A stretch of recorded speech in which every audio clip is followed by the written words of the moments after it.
Muito boa tarde para você que nos acompanha aqui na TVBE. Começamos ao vivo com o Melhor da Tarde. Esse programa é para te alegrar, para te deixar a tua tarde ainda mais gostosa, ainda mais linda. E hoje, gente, é Dia dos Professores. Eu quero parabenizar todos esses guerreiros que lutam tanto pela educação nesse país.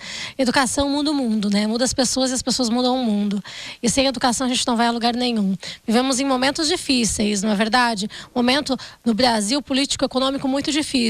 E eu acredito que a educação é a única que salva. Então, parabéns a todos esses guerreiros, a todos esses professores que estão espalhados por todo o nosso Brasil, que cuidam tão bem das nossas crianças, que ensinam as nossas crianças, os nossos adolescentes, os nossos adultos a serem cidadãos, né? Cidadãos do bem, pessoas melhores. Parabéns, meus sinceros parabéns a todos os professores, a todos os meus mestres que me formaram como cidadã também. Hoje o programa está todo especial. Eu já estou aqui com o professor Giliardi. Tudo bem, professor? Muito boa tarde. Tudo bem, boa tarde, Ana. Seja muito bem-vindo, viu? Obrigado. E também na música temos um professor, Ricardo Ledu, também está ao vivo aqui com a gente no Melhor da Tarde. Ricardo, seja muito bem-vindo, viu? Olá, boa tarde. Muito obrigado pelo convite novamente, Ana. Estamos aí. Muito bom. E direto de Minas Gerais, tem o seu Zequinha aqui hoje com a gente. Tudo bem, seu Zequinha? Vai contar pra gente tudo sobre queijos, salames, embutidos, tudo que ele traz lá de Minas Gerais e vende aqui para o nosso norte catarinense. Olha, gente, o programa hoje tá muito bom. Tá chovendo, tá friozinho, não é verdade? A primavera chegou, mas nada desse calor, desse sol aparecer por aqui. Mas olha, nós vamos te ensinar hoje a fazer um chazinho cura-gripe. A gripe pegou vocês aí em casa? Né? Às vezes a criança tá meio doentinha, meio resfriada. Você tá aí com dor de garganta, já não sabe mais o que tomar. Nós vamos te ensinar um chá natural, que é tiro e queda. Tem muita coisa boa. Senta aí confortável no sofá, aumenta o som da TV, porque o Melhor da Tarde está apenas começando.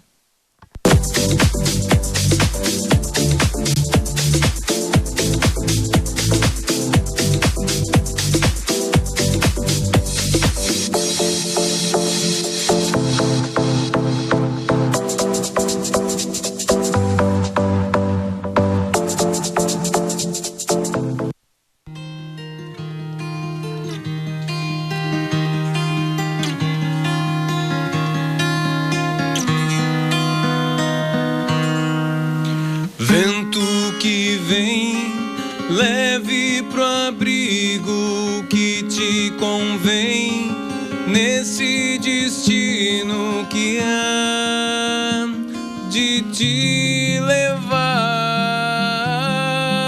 Vento que vem, furacão e delírio, destroços detém o seu convívio que haverá de te libertar.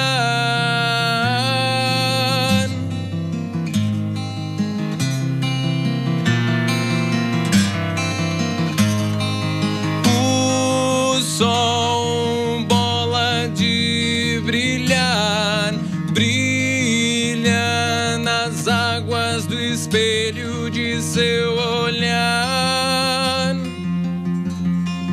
O sol, bola de brilhar, brilha nas águas do espelho de seu olhar. Desse modus operandi e se agir e se pensar.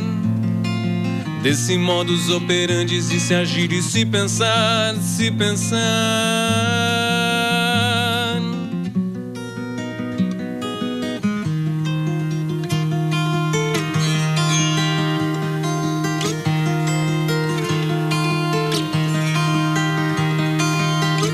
O amor vai se libertar, seio do afeto na fúria, de se alimentar.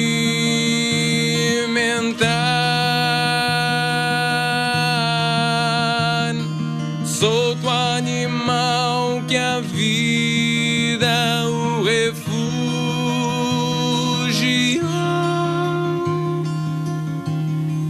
Tanto que tem, não passa do umbigo, próprio refém de um destino que haverá de te libertar.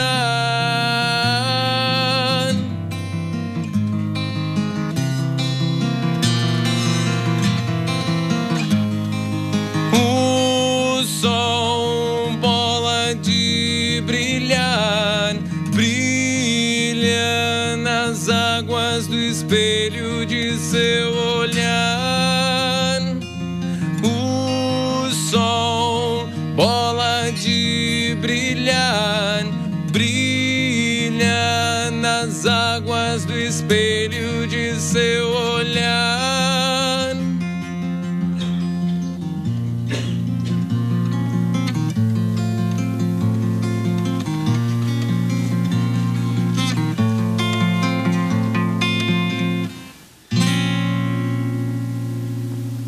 Muito bom, Ricardo Ledo ao vivo pra gente aqui no palco do Melhor da Tarde.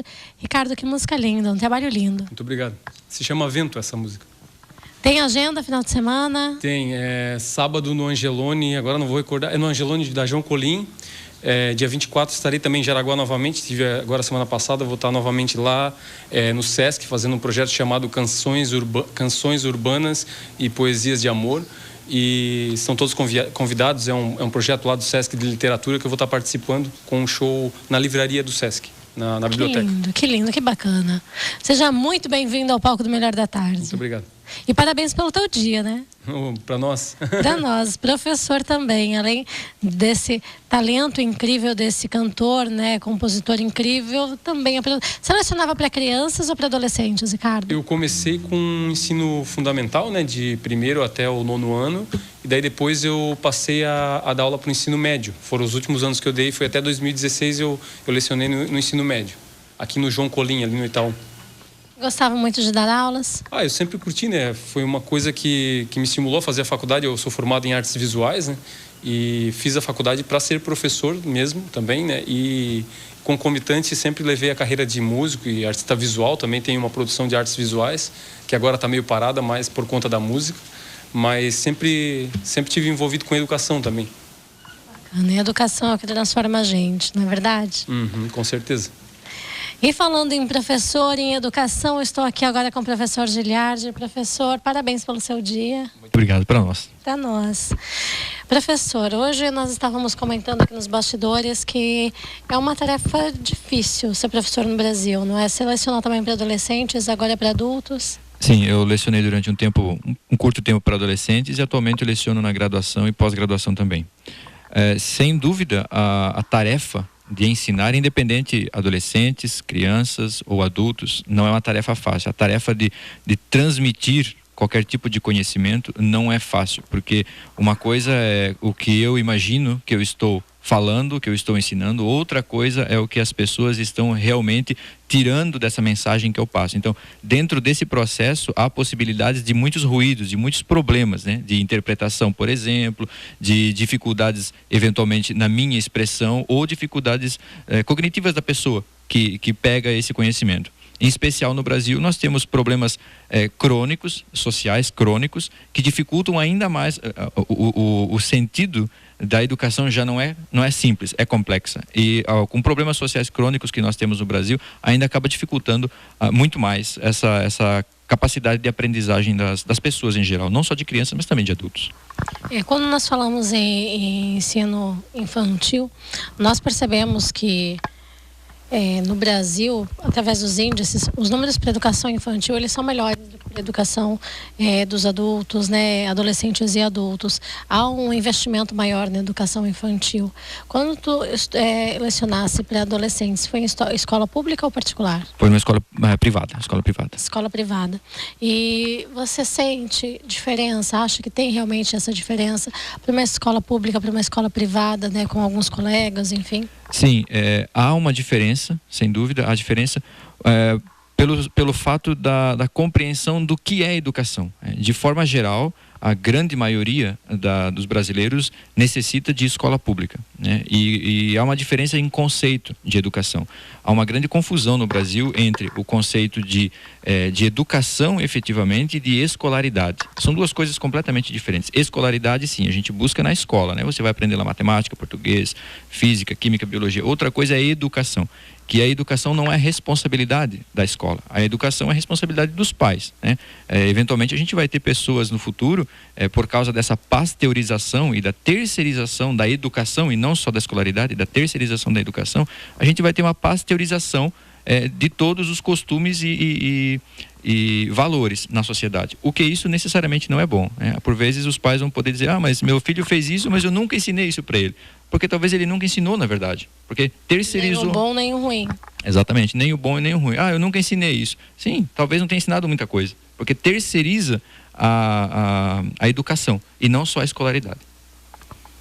Isso acaba sendo muito complicado, né? Porque nós temos jovens que passam a querer, pais que depositam na escola uma responsabilidade que não é dela, e alunos que cobram da escola uma responsabilidade que não é da escola, ao mesmo tempo que também sentem falta de limites, né? Eu percebo que adolescente precisa de limite, a gente percebe isso no nosso dia a dia, todos os psicólogos, né? Professores falam isso, e quando se passa essa responsabilidade para uma escola que não teria o dever de estar cobrando, você está realmente criando um problema grande, não é? Nesse sentido, além de você terceirizar tudo isso, você acaba cobrando, os pais acabam cobrando da escola uma coisa que não é responsabilidade dela, porque existe uma coisa chamada currículo escolar, né? E dentro desse currículo escolar não está integrado a educação, e sim a escolaridade, o ensino técnico das disciplinas, até porque há tempos atrás a gente tinha algumas disciplinas, moral e cívica, por exemplo. Hoje já não compete mais dentro da instituição, dentro do currículo da instituição, esse tipo de disciplina já não está mais lá. Então há uma lacuna que deve ser preenchida com alguma coisa. Então, quando você terceiriza, você acaba cobrando da escola, independente de ser privada ou pública, coisas que não está no currículo. Então, se a escola for se dedicar a esse tipo de educação, não apenas escolaridade, vai faltar escolaridade, porque é um tempo limitado. Ou você faz uma coisa ou você faz outra. Se você faz uma, não faz a outra. E se faz a outra, não faz a uma. Então, é necessário adequar. E com tudo isso, incorre inclusive a possibilidade de violência dentro da escola, que a gente vê muito constantemente, né? Nós vamos falar disso depois do intervalo.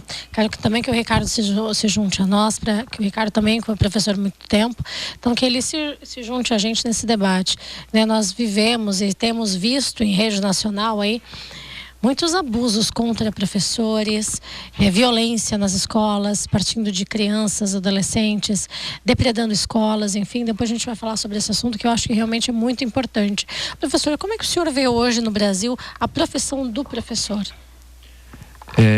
De certa forma, eu vejo um leve movimento nos últimos anos, né, talvez nos últimos 2 ou 3 anos, no sentido de valorizar o professor, no sentido de trazer uma observação de mais valor ao professor. Muito embora existe uma cultura no Brasil estabelecida há muito tempo de desvalorização dessa classe. Muito embora em outros países, por exemplo, se a gente pegar a história do pós-guerra, pós-Segunda Guerra Mundial, a Coreia do Sul havia o mesmo problema que o Brasil, né? Durante a Segunda Guerra Mundial havia uma desvalorização da classe. E o que aconteceu? Depois da Segunda Guerra Mundial, identificou-se que a única solução para termos um país efetivo, que produz, que contribui com a sociedade, é através da educação. É a longo prazo, sem dúvida alguma. Mas eu vejo que nos últimos 2 ou 3 anos há um leve movimento de valorização desses professores. É claro que é a longo prazo, sem dúvida alguma. E quando nós falamos desse momento econômico e político em que vivemos, em que tudo parece que está mais difícil, né? O salário mínimo está mínimo demais, você não consegue fazer quase nada, sustentar uma família com isso, acaba mandando crianças. Tem crianças aqui no Brasil que a única refeição que fazem é na escola, né? Então o problema é muito grande, é social e começa desde casa, desde a péssima distribuição de renda no país, desemprego altíssimo, economia estagnada, é tudo uma bola de neve. E acaba estourando isso sim na educação. Você vê isso nos teus alunos, né? O senhor que trabalha com alunos mais velhos?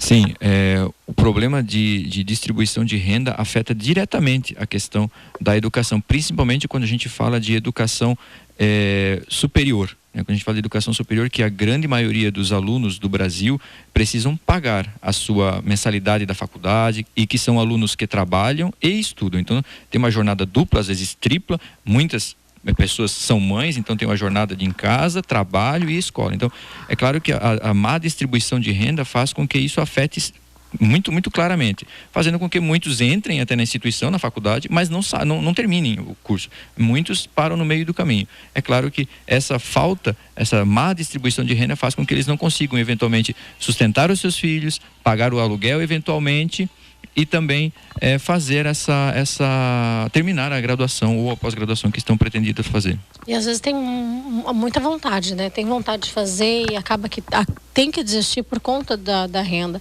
Hoje nós vemos várias escolas particulares incentivando e dando bolsa, enfim. Mas o senhor acha que ainda falta muito da educação pública? Falta muito. Justamente por causa da estagnação econômica, quando você observa, por exemplo, o PIB do Brasil, que é o Produto Interno Bruto que nós produzimos, nós viemos desde 2012, todo ano produzindo menos, ou seja, todo ano a gente está menos rico do que o ano anterior. E quando você observa do ponto de vista econômico, então esse ano nós estamos menos ricos, a nação, em relação ao ano anterior, isso significa que o orçamento da União ele é menor. O orçamento da União sendo menor, a divisão para a educação vai ser menor em relação ao ano passado. Então, isso categoricamente é um degrau, cada vez mais um degrau abaixo. E é difícil, né, gente? Nós precisamos muito investir em educação, em saúde, que é o princípio básico, né, de todo cidadão. Se nós não investirmos em saúde, a gente não se preocupar em criar cidadãos para o mundo e cidadãos sábios e preocupados, né, com a realidade, preocupados um com o outro, preocupados em ser melhores, a gente vai ter cada vez um país pior. Então, princípio de tudo, primeiro de tudo a gente tem que cobrar muito sim educação. Tá vindo eleições por aí agora, na verdade, segundo turno, então nós temos que pensar muito nisso também, né, em qual é o melhor candidato para que a gente consiga estabelecer uma melhor educação no nosso país. Olha, é um assunto que divide muitas opiniões, um assunto polêmico, mas eu acho que a educação, todo mundo concorda que tem que ser primordial, tem que ser o primeiro. Absolutamente não há nenhum médico, não há nenhum advogado, nenhum administrador que não tenha necessidade de ter passado por diversos professores. Então, é necessária educação, sem sombra de dúvida. Investimento tem que ser maciço em educação. Também concordo contigo, Giliardi. Olha, a gente vai para o intervalo agora, gente. Depois tem muito mais coisa boa para vocês, mas antes eu quero ir de música. Vamos deixar a nossa tarde de segunda-feira ainda mais gostosa, Ricardo? Vamos!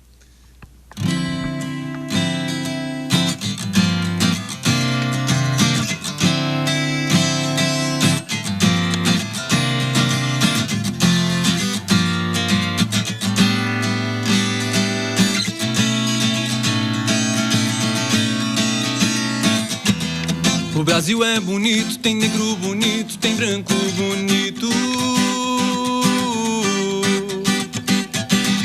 O Brasil é bonito, tem negro bonito, tem branco bonito. O Brasil feminino é gay, é mestiço, o Brasil é divino. O Brasil colorido, amarelo vivo, samba batuque do ouro festivo. Viva a diversidade, viva a nossa mestiçagem, vivam as cores, humores dessa cidade.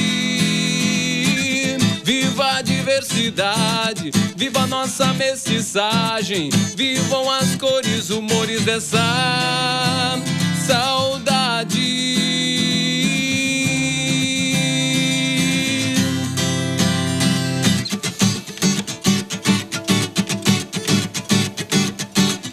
O Brasil é latino, hermanos bem-vindos, brasa caliente do continente latino.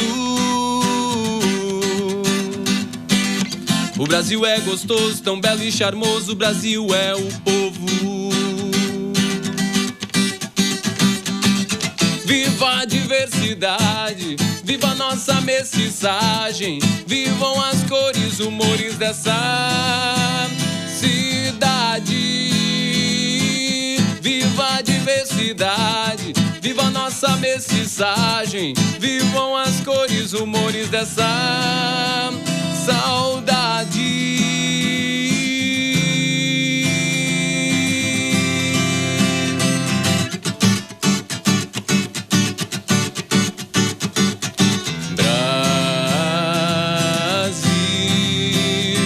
Quem te vê, quem te viu, quem te vê, quem te viu, Brasil, brasa da nossa realidade, és caminho glorioso, esplendoroso, fantasia por onde passam nossas vidas, onde o verde da flora tem muito mais cor,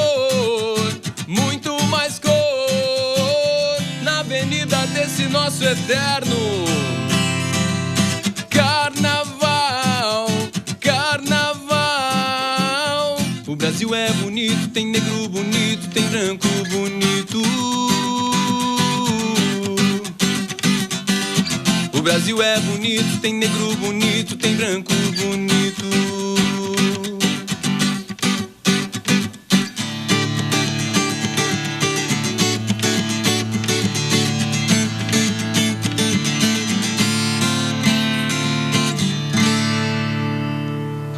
Oh, coisa boa demais. O Brasil é lindo, tem gente linda. Falta a gente se unir mais para deixar esse país ainda melhor. E com a educação é o princípio de tudo. É aí que a gente começa por um Brasil melhor, pela educação. A gente vai para o intervalo agora. Depois do intervalo a gente volta. Tem roda de conversa ainda sobre a violência na educação no país. Tem queijos lá de Minas Gerais e um chá cura gripe, tira e queda. 2 minutinhos, não sai daí que eu já volto.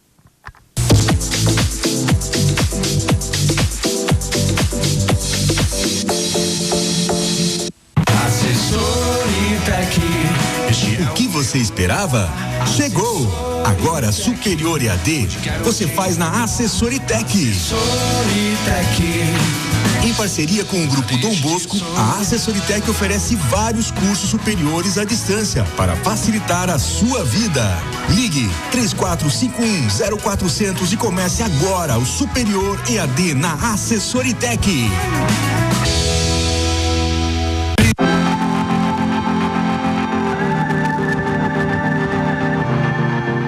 Há 26 anos no mercado, a Rede Zandoná possui 18 postos de combustíveis, 3 restaurantes e o hotel, espalhados por 9 cidades catarinenses. Nos restaurantes, além do buffet com grande variedade de pratos quentes e saladas, você pode degustar de um delicioso rodízio de carne. Nos postos Zandoná, você abastece seu veículo com combustível de qualidade e conta com a diversidade dos produtos das lojas de conveniências, padarias, serviços de lavação e troca de óleo. E no hotel, sua estadia será muito confortável em nossas acomodações. Estamos de portas abertas para receber você. Siga a Rede Zandoná nas mídias sociais e encontre uma unidade mais próxima. Rede Zandoná, nossa missão é a sua satisfação.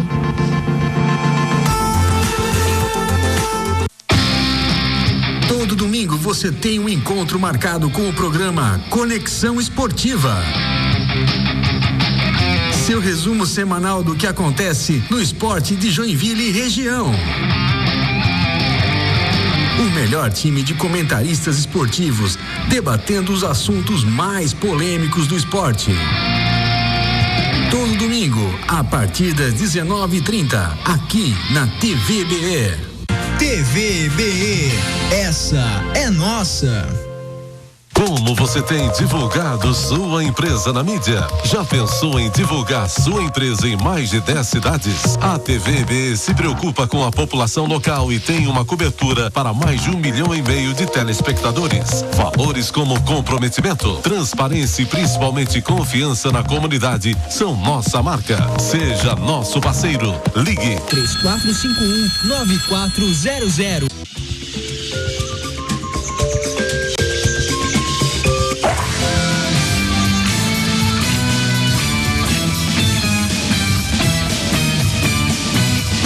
Você conhece o carcará?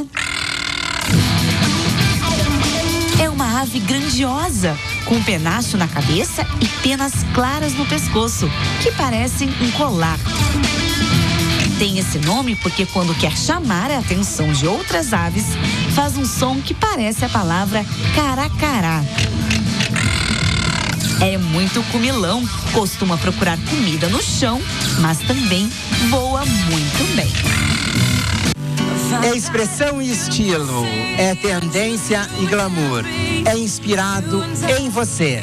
É Leandro Camargo em Diamond, aqui pela TVBE, de segunda a sexta-feira, 11h20 da noite. Aguardo a sua audiência. Gente, moda, negócios, entrevistas e muito aplauso.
Andréia Nunes, sempre com você, te convidando para estar comigo todos os sábados aqui na TVB, às 10h30 da manhã.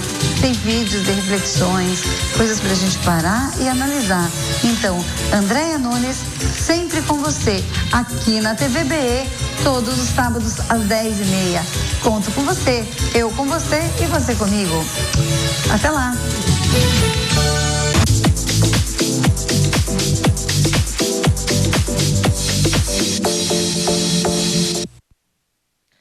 Voltamos ao vivo para todo o norte de Santa Catarina. Eu estou aqui com o seu José, mais conhecido como seu Zequinha, lá de Minas.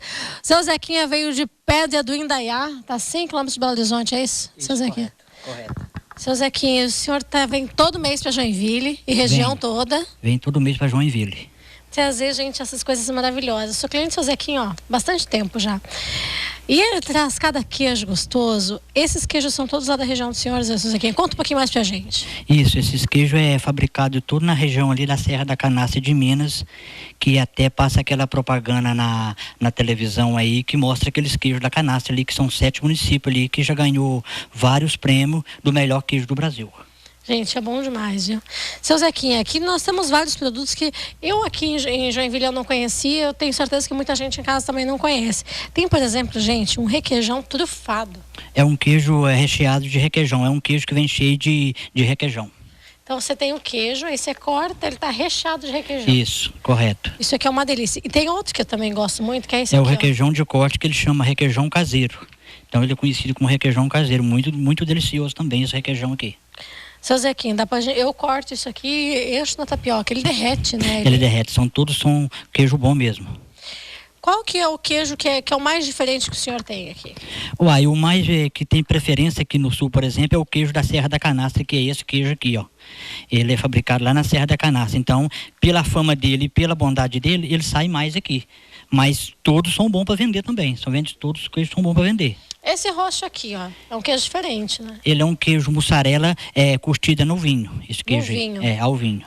E além de queijo, gente, também, tudo quando você tem, o que você imagina de queijo mussarela, provolone, defumado, temperado, tem tudo, né? Tem tudo. A gente tem várias espécies de queijo aqui, linha de doce também, a gente trabalha com vários tipos de doce, a gente trabalha com cachaça de alambique, vinho artesanal. Então, provolone recheado. Olha a gente tem vários tipos de mercadoria. Isso aqui é provolone? É um provolone recheado com o lombinho dentro, ele apimentado e tem ele defumado também, ó. Esse aqui é aquele que você pega, né? Esse é defumado. E a gente tem um lombo aqui que é defumado ao alho também, que é muito bom esse lombo aqui, ó. Isso aqui, gente, olha, pense no negócio. Esse é defumado ao alho. Bom. Aí com um vinhozinho. Isso. A gente tem um queijo aqui que é o mussarela defumado ao alho também, que ele é um queijo muito bom. É o queijo que a gente mais vende aqui no sul também, são esse queijo aqui. Esse queijo aqui vende pra caramba. E além de queijos embutidos, também tem doce, viu? Tem a goiabada que tá aqui, essa goiabada cascão, né? Isso, essa goiabada cascão. Ó, aqui tem pé de moleque, tem cocada. Esses aí são...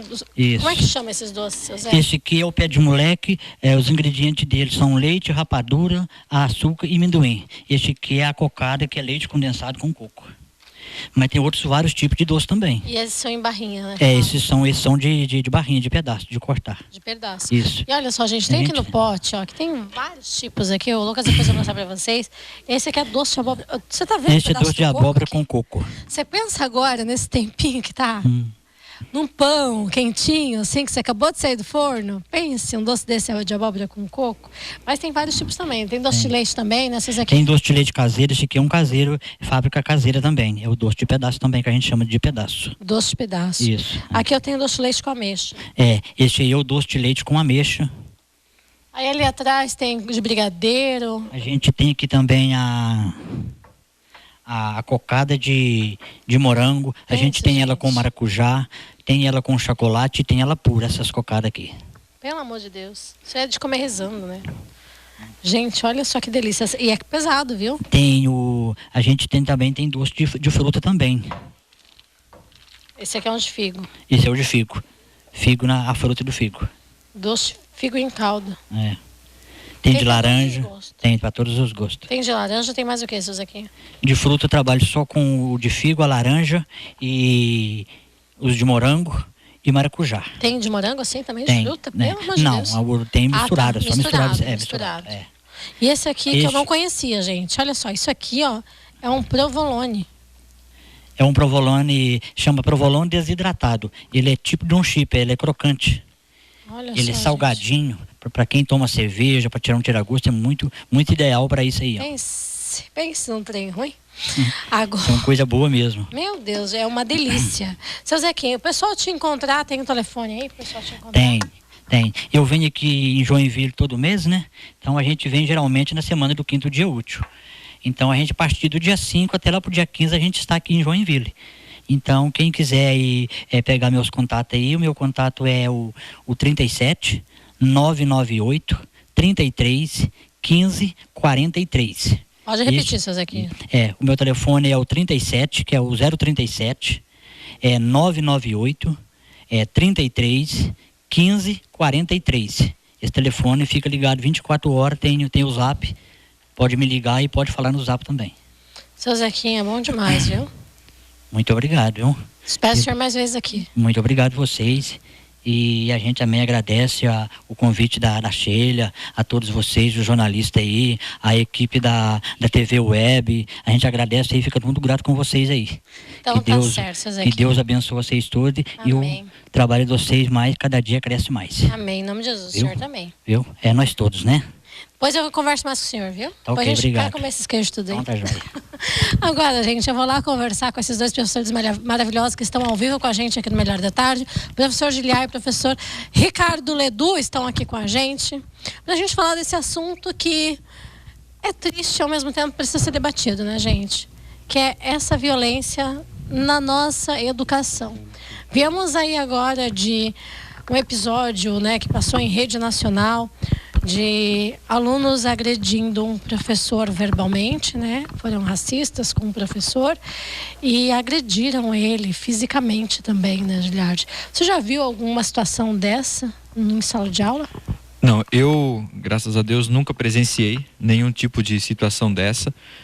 Mas já tive contato com amigos meus, colegas meus de sala, professores, que já passaram por isso.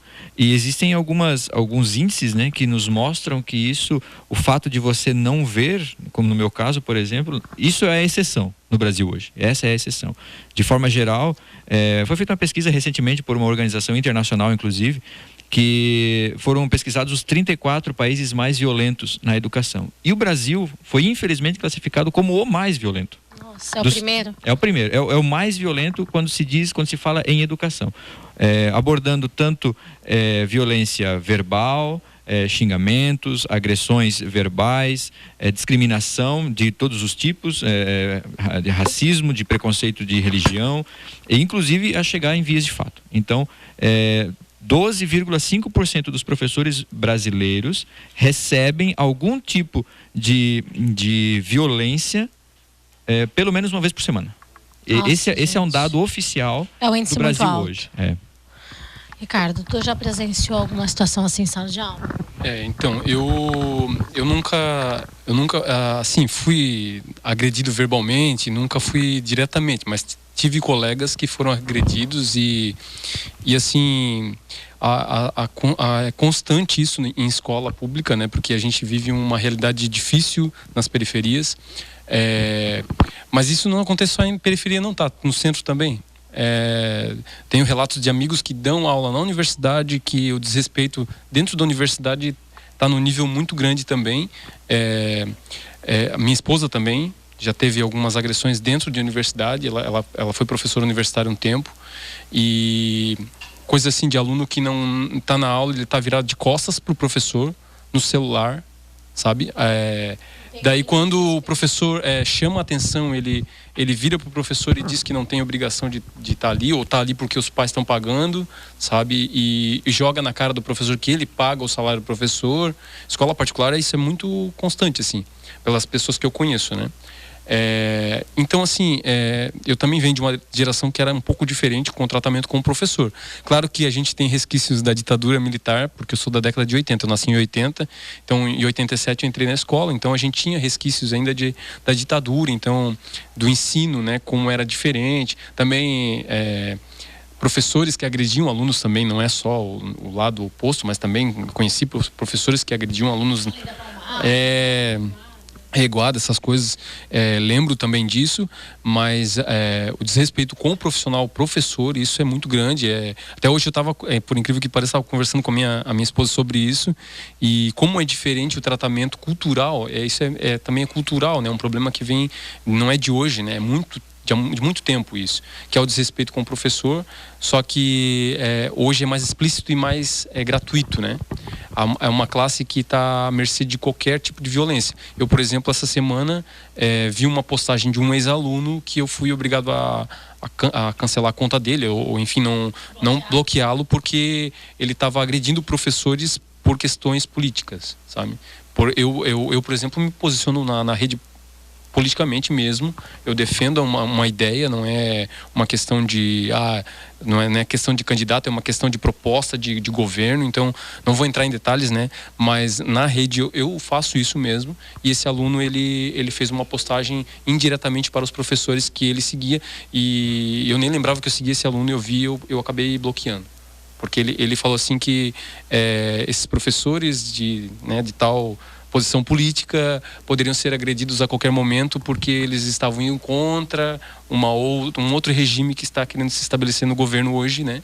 Então ele estava dizendo que esses professores tinham que se cuidar, que poderia a qualquer momento acontecer alguma coisa com eles. Então estava ameaçando explicitamente os professores indiretamente com um post na internet. Professor Giliardi, né? Tu que está numa rede, dá aula na rede particular de ensino, tu falaste que nunca sofreu, né, nenhum tipo de violência, mas conhece colegas também, como o professor Ricardo. Você percebe que as adolescentes, os adultos, enfim, as pessoas no geral, elas estão com um sentimento de ódio mais arraigado ou mais legalizadas ao ódio? Sim, esse sentimento de ódio que a gente vê, que o professor comentou, que a gente vê nas redes sociais, essa intolerância, isso não se restringe, infelizmente, não se restringe apenas à rede social ou às redes sociais, né? Isso é o reflexo do que efetivamente está acontecendo dentro das instituições de ensino, na sociedade em geral, dentro das universidades. Isso é apenas o reflexo. Então, o que a gente tem é, com base em toda essa falta de distribuição, essa dificuldade de distribuição de renda, principalmente de distribuição, talvez não de renda no sentido pecuniário da palavra, mas no sentido de educação, né? Distribuir equitativamente ou de forma igual a educação para todas as pessoas. Quando você não tem isso, você inevitavelmente tem o que a gente estuda nos livros de sociologia e economia, chamado de luta de classes. Quando você consegue estabelecer luta de classes, você vai conseguir estabelecer qualquer tipo de violência dentro da sala de aula e fora dela também. Então, o grande ponto é, quando você tem classes sociais diferentes, você tem essa luta de classes, né? Teoricamente é o mais pobre querendo ficar mais rico e o mais rico querendo se sustentar no poder. Então, quando você tem isso, você consegue estabelecer qualquer tipo de violência. E aí, esse tipo de situação acaba virando massa de manobra. E aí traz para dentro da instituição, para dentro da universidade, um reflexo de tudo isso que acontece na sociedade. Eu vejo que as pessoas hoje em dia, né, todas nós estamos cansados de corrupção, cansados de desemprego, né, o país que não vai para frente. E como tu falaste, tem muito resquício do militarismo, né? E muitos de nós tivemos isso, né? Quem nasceu de 85 para antes, né, para trás, tem esse resquício ainda do militarismo no Brasil. E muitas pessoas espelham dessa ordem, que a gente pode dizer que tinha antigamente, para justificar de que precisamos disso agora. O problema é que essas pessoas como nós não vivemos a ditadura em si, né? Nós não fomos exilados, nós não fomos torturados, nós fizemos um resquício do que depois que a ditadura acabou e a gente entrou numa democracia e então num sistema de até então uma ordem, né? Na minha escola a gente cantava o hino nacional, na verdade, e a gente tinha... Eu lembro que na minha época a gente tinha que cantar o hino à bandeira, o hino, sabe, eram vários hinos e assim, eu não sei até que ponto isso é saudável, sabe? Porque para mim não tenho ótimas lembranças disso. Eu acho que esse patriotismo também exacerbado não é bom, sabe? Eu acho que tudo tem uma medida, assim, né? O que eu percebo é isso, é que as pessoas acabam não conhecendo a história, não conhecendo o quanto a ditadura foi ruim para o nosso país, o quanto foi ruim para inúmeras pessoas, e hoje está todo mundo, se a gente for, né, hoje conversar com alguém a favor do candidato do Bolsonaro, a favor do Haddad, na verdade todos eles anseiam pela mesma coisa, que é um país melhor, né?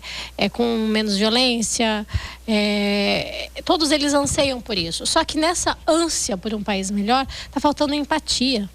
E nessa empatia é onde eu respeito um ao outro, né? Eu respeito que o teu candidato é o Haddad, eu respeito que o teu é o Bolsonaro, eu respeito que o meu é o Joãozinho da esquina, e a gente consegue conversar e que chegar num denominador. E se não chegar no denominador, tá tudo bem, ok, tá tudo certo. Você continua com a sua opinião, eu continuo com a minha, e vida que segue, cada um vive a sua democracia, não é verdade? Só que isso não tem ocorrido, né, gente? As pessoas, elas estão intolerantes ao ponto de se agredirem, como aconteceu com a menina de escrever uma suástica no corpo da menina, o outro mestre Catendê no Rio de Janeiro que foi morto com 12 facadas.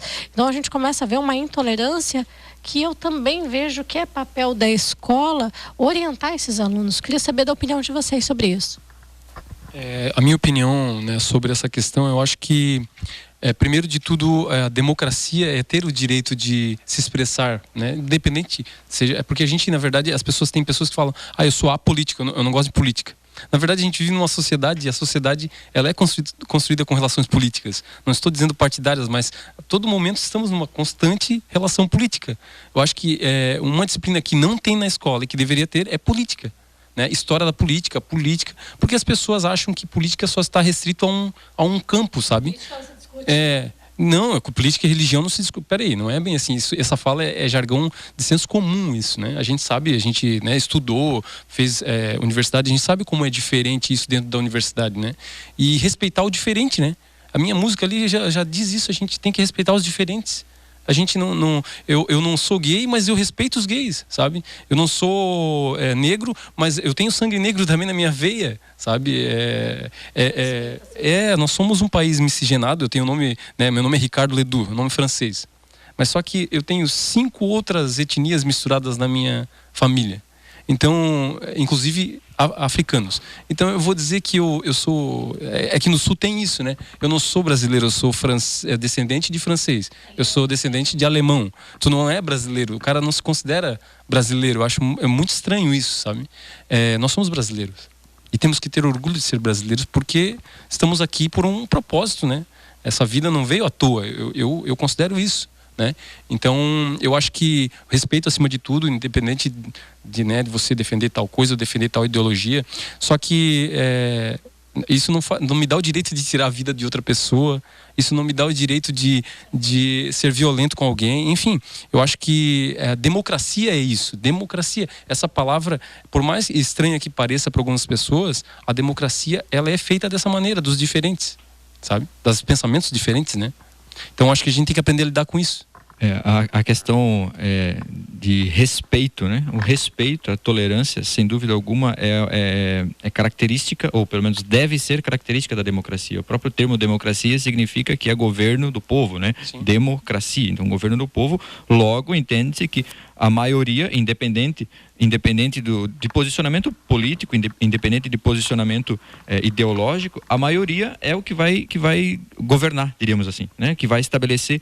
E isso, dentro da instituição de ensino, é fundamental. É importante observar também que, infelizmente, no Brasil, como a gente tem a confusão entre, uma grande confusão entre educação e escolaridade, e que, de certa forma, está sendo terceirizado para escola a educação, também existe no Brasil uma grande confusão entre autoridade e autoritarismo, que são coisas completamente diferentes, né? Nem todo mundo que é autoritário tem autoridade, e nem todo mundo que tem autoridade é autoritário. Um exemplo muito claro que eu gosto de dar imagine no Titanic, né? No Titanic, quando o Titanic estava afundando, né? Era necessário alguém com autoridade, porém não autoritário, que dissesse mulheres e crianças primeiro. E quem é que tem essa autoridade naquele? O capitão do navio, obviamente, porque ele sabia exatamente o que estava acontecendo e o que ia acontecer. Então, dentro da sala de aula, quem é que deveria ter a autoridade sem ser autoritário? O professor. A Shelinha tá montando aqui uma mesinha pra gente, uns queijinhos lá de Minas, tá aqui, ó. Queria também que vocês se servissem, quiserem tomar um cafezinho enquanto a gente conversa. Esse queijinho, aliás, queria que vocês provassem, gente, porque é muito bom. A gente conversando aqui de um assunto tão pesado, né, que é a educação e o futuro da educação no país. Eu vejo que a gente precisa realmente se preocupar e preparar essa nova geração para também estar pronto para ser mandado por alguém. Eu acho que falta isso, né? Acho que as crianças estão muito sem limites. Acho que ninguém pode mandar nelas. Que eu tô pagando a minha faculdade, entende? O meu pai tá pagando e eu sou o rei do mundo, o mundo gira ao redor do meu umbigo e vai funcionar como eu quero. E as coisas não podem ser assim, não é? Eu vejo que a carga é que tenha a autoridade, diríamos assim, é uma questão muito básica em relação ao conceito que nós, aqui no Brasil, por exemplo, temos em relação à educação.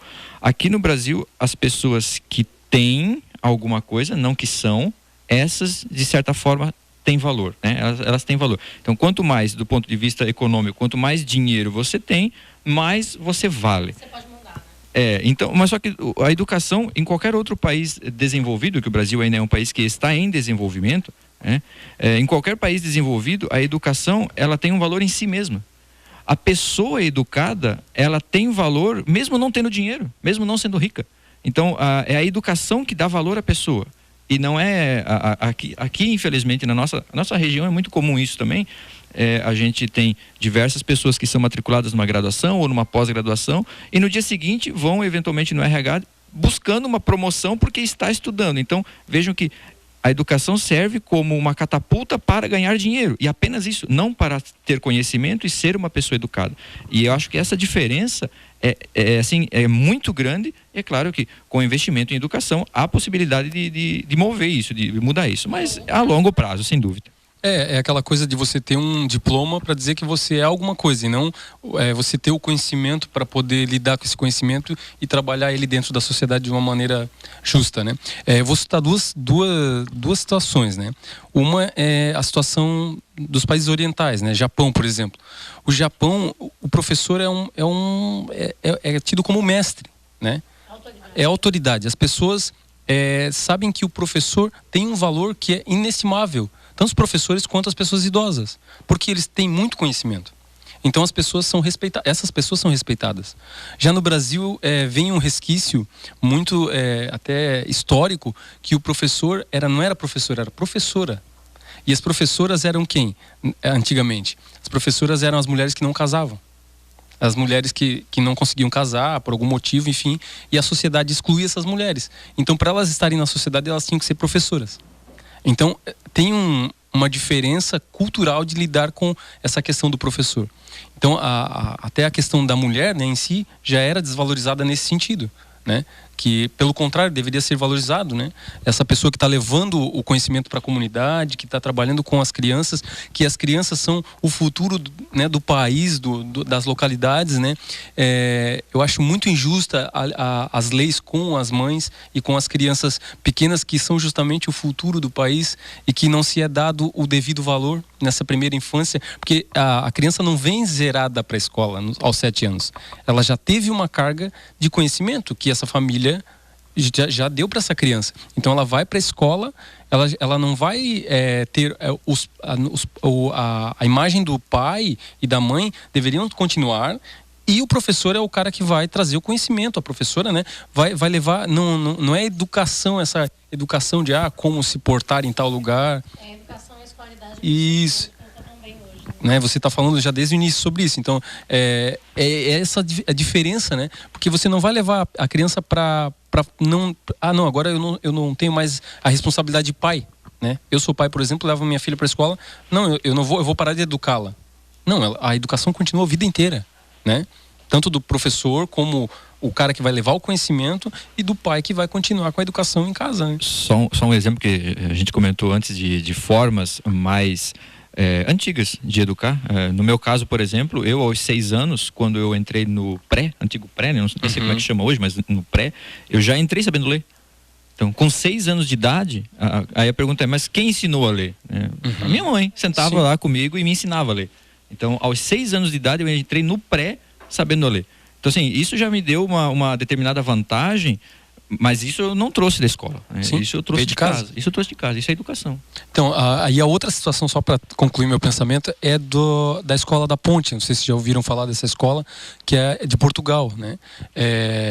Tivemos 2 semanas ou uma semana atrás, o José Pacheco, que é um dos fundadores da Escola da Ponte aqui em Joinville, dando uma palestra sobre o que é a Escola da Ponte. E justamente daí ele vem em contrapartida mostrar que a escola e o professor, e o que ele ficou horrorizado aqui, por exemplo, dentro das escolas, é que, por exemplo, o banheiro dos professores é separado dos alunos.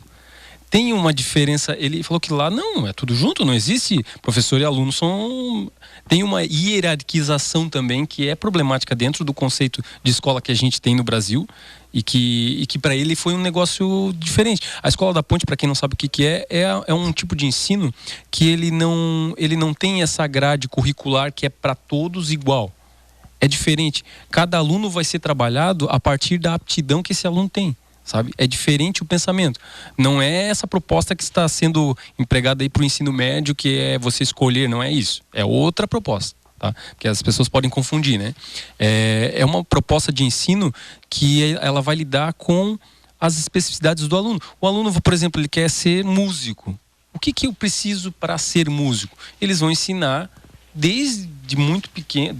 Na verdade, as séries iniciais são normais. Daí vai chegar num ponto que ele vai ter como, né, decidir que profissão que ele quer. E daí ele vai falar, eu quero ser músico. Então essa escola vai dar todo o aporte para ele conseguir ser músico, sabe?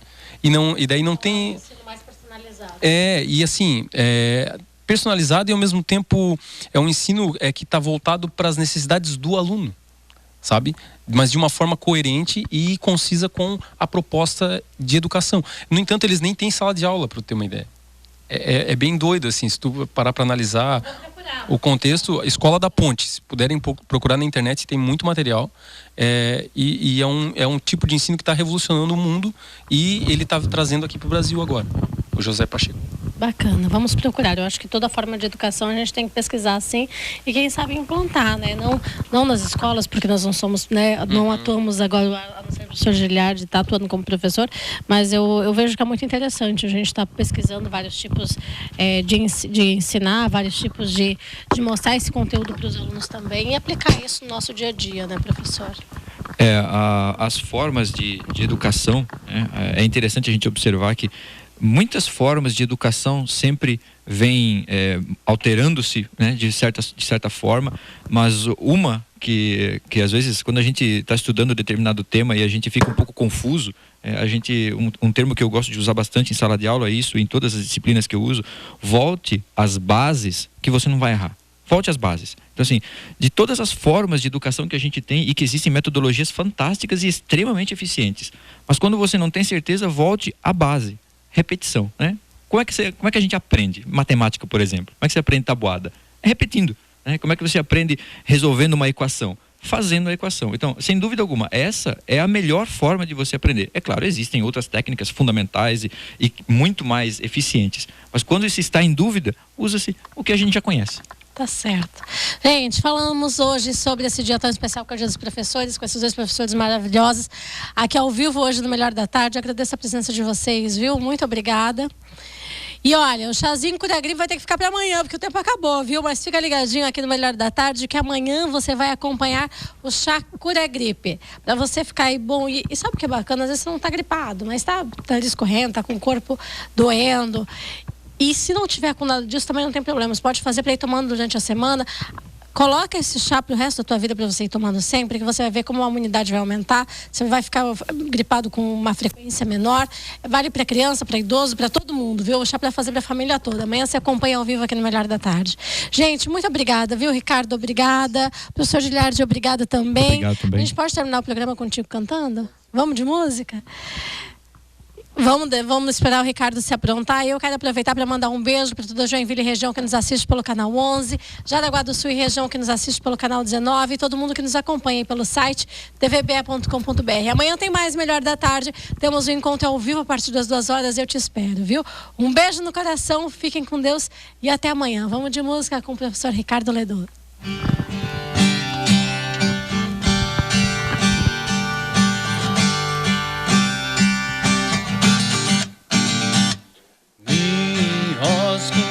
Cabelo de anjo, anjo de asas que me dopa de toda erva maldita e espreme seus lábios nos meus, o estremecer da terra não a move, mais um simples pra derrubar com a pena de ter pena.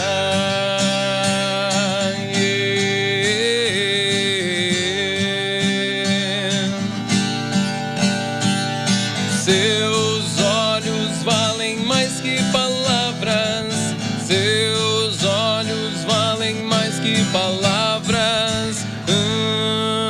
Anjo sincero, anjo sincero,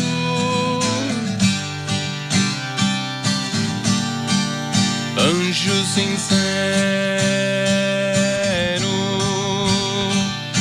que me infla de orgulho de ter